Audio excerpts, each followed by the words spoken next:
El primer tema es el riesgo de un desfalco con el nuevo modelo de captura de la renta petrolera. El nuevo modelo de captura de la renta petrolera que ustedes proponen se supone que busca ser innovador o pretende ser innovador.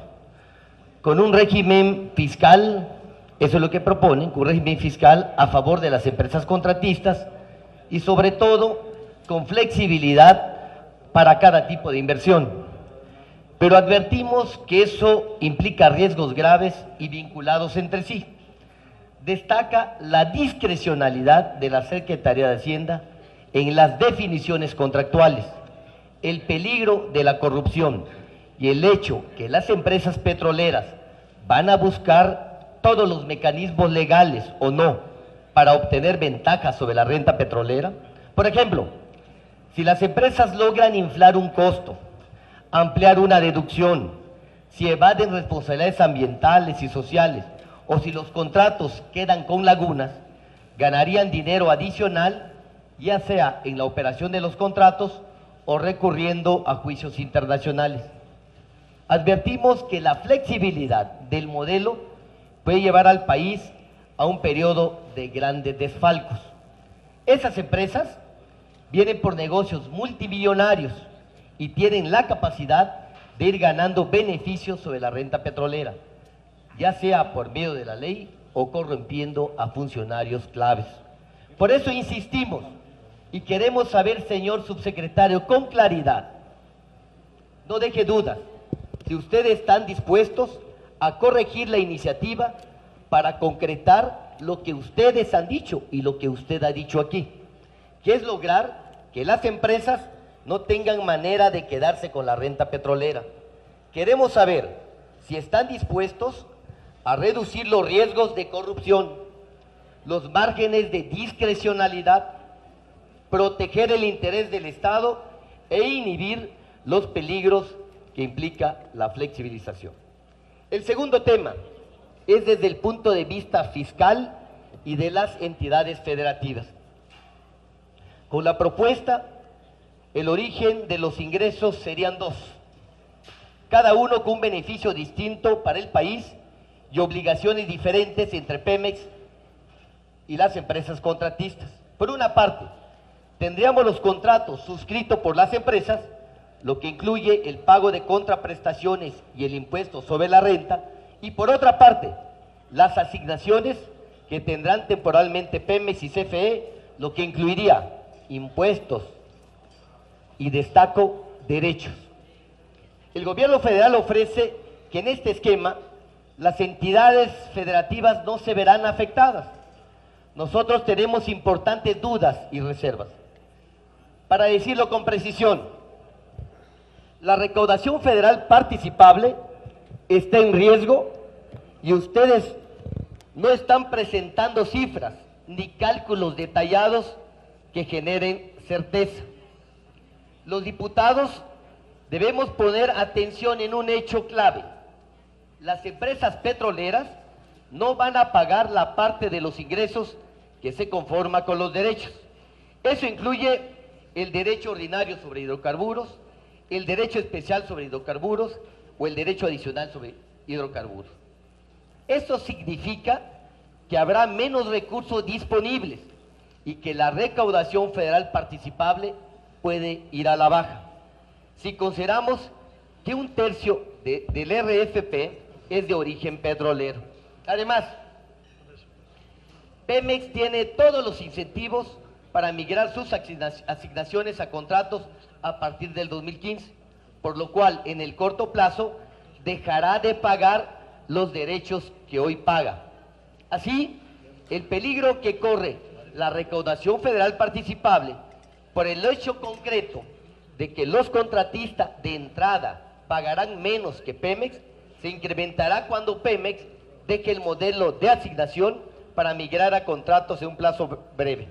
Por si fuera poco, la exposición de motivos señala que los ingresos por contratos petroleros no son contribuciones y propone establecer un coeficiente para que estos ingresos sean participables en un 79.73%. y con ello se minimice el impacto sobre el monto que se transfiere a las entidades federativas. Es decir, existe un diseño intencional para que la federación no pierda recursos y que si algo sale mal, quienes pierdan sean las entidades. Nosotros no coincidimos con ese impacto para las entidades federativas. Les preguntamos, ¿por qué no plantear un esquema gradual en el que el impacto a las entidades disminuya y la recaudación federal participable se vea fortalecida? ¿De dónde sacaron la brillante idea de que las entidades sean afectadas por este factor del 79.73% y cómo lo estimaron? Invitamos a todos los diputados a reflexionar. ¿Por qué si los impuestos son participables al 100%, entonces el impuesto sobre la renta de los contratos petroleros no lo deben ser? ¿Por qué no evolucionar gradualmente para hacerlo participable? ¿Por qué no mejorar, y a los funcionarios del gobierno les planteamos, ¿por qué no mejorar la ley de coordinación fiscal ante este riesgo? ¿Estarían de acuerdo, señor subsecretario? ¿Estarían de acuerdo en incorporar un esquema de compensación para garantizar que si la recaudación federal participable fuera menor a la del ejercicio actual, entonces fuera garantizada por la federación? Pero para avanzar con claridad en este tema, es indispensable ver las cifras y los cálculos detallados. Consideramos que quien debe presentar una opinión es el INDETEC. Su naturaleza y objeto es precisamente el que estamos señalando y le proponemos a todos hacer la consulta antes de tomar una decisión que pudiera ser contraproducente. Por otra parte, al analizar el destino de los recursos del Fondo Mexicano del Petróleo, se ignora la proporcionalidad del reparto respecto del crecimiento del PIB. De acuerdo con la propuesta de ustedes, señor subsecretario, habrá un incremento de por lo menos un punto del PIB. Eso significa en términos nominales 164,000 millones de pesos adicionales.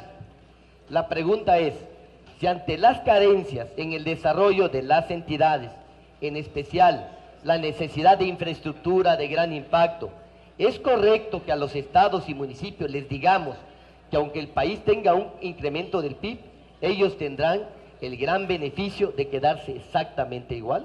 ¿Acaso la reforma no debe tener elementos redistributivos? Nosotros sostenemos que este es el momento de incluir un esquema para detonar la inversión en infraestructura en los estados y municipios con menor índice de desarrollo.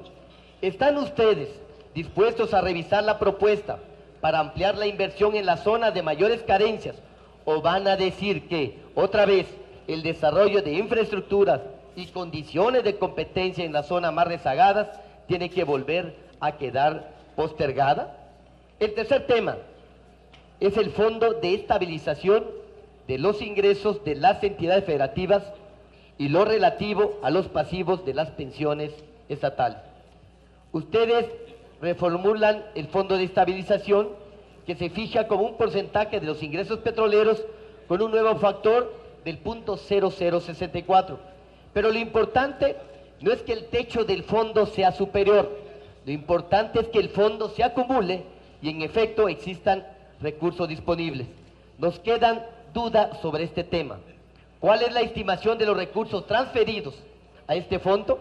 ¿Conforme a cuál calendario se alimentará el Fondo de Estabilización?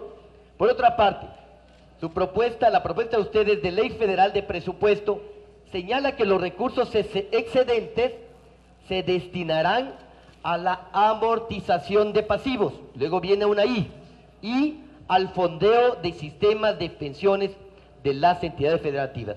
Amortización de pasivos y al fondo de sistema de pensiones de las entidades federativas.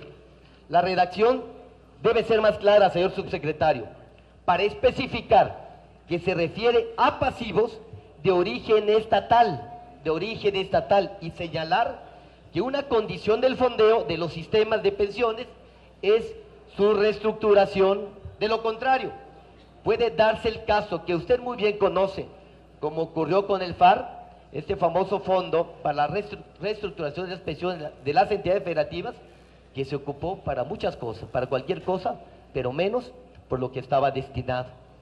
Que el recurso del FAR fue utilizado por la Secretaría de Hacienda para cubrir pasivos ajenos a los de las entidades, y también sería equivocado asignar por igual recursos a las entidades que no han reestructurado sus sistemas de pensiones, que a las entidades que sí lo han hecho.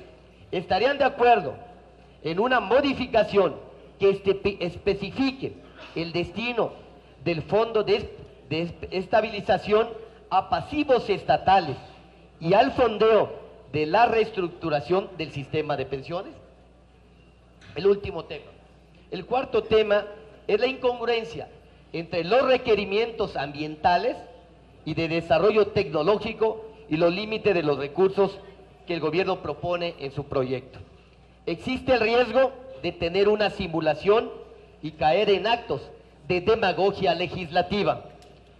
La propuesta de ustedes para la Ley Federal de Presupuesto establece un límite de 5,000 millones de pesos para la ciencia, el desarrollo de recursos humanos y el cumplimiento de los compromisos ambientales. ¿Realmente usted, que es un gran conocedor, subsecretario, considera que ese límite es correcto? Si el gobierno no invertirá los recursos necesarios y tampoco el sector privado realizará contribuciones específicas que sirvan para financiar ciencia y tecnología, entonces, ¿cómo se va a financiar el desarrollo? Aún asumiendo que existiera un problema para el uso eficiente de los recursos destinados a ciencia, ¿por qué razón se limita el recurso en vez de pensar en nuevas reglas que hagan más eficiente el uso y la aplicación de los montos asignados? De acuerdo con la Estrategia Nacional de Energía que aprobó el Congreso, a propuesta del Ejecutivo, México está comprometido a que el 35% de la energía migre a energía limpia. Eso significa un costo muy importante. Se trata de dejar de usar combustibles fósiles para generar electricidad. Es un problema enorme y destinarle solo 1,000 millones de pesos es ridículo. ¿Cuánto considera usted que con cuánto considera usted que se pueda utilizar para cumplir con la transición energética? Ese monto se cumple con 1,000 millones de pesos al año. En conclusión, señor subsecretario y funcionarios de la Secretaría de Hacienda, la propuesta de ustedes no parece sólida en términos de evitar que una parte de la renta petrolera termine en manos privadas. A pesar de lo que usted y otros funcionarios han afirmado, la discrecionalidad y la flexibilidad pueden generar nuevos y graves casos de corrupción a favor de las empresas extranjeras que pueden desfalcar al país. La formulación de 12 esquemas fiscales para Pemex y los nuevos contratistas puede significar un riesgo para la recaudación federal participables, y queremos que la Secretaría de Hacienda presente todos los datos del modelo para que nos demuestre que hay certeza para las entidades y se necesita la opinión del INDETEC al respecto. No hay un esquema que garantice que en el crecimiento del PIB también se reflejen inversiones concretas para las zonas más atrasadas del país. Y eso es una grave carencia e irresponsabilidad con el desarrollo nacional. Finalmente, los compromisos ambientales y de desarrollo tecnológico no están garantizados con el proyecto. Por todas estas razones es que requerimos, señor subsecretario, sus comentarios y respuestas, pero sobre todo la apertura para corregir estos vacíos y omisiones en las iniciativas. Muchas gracias.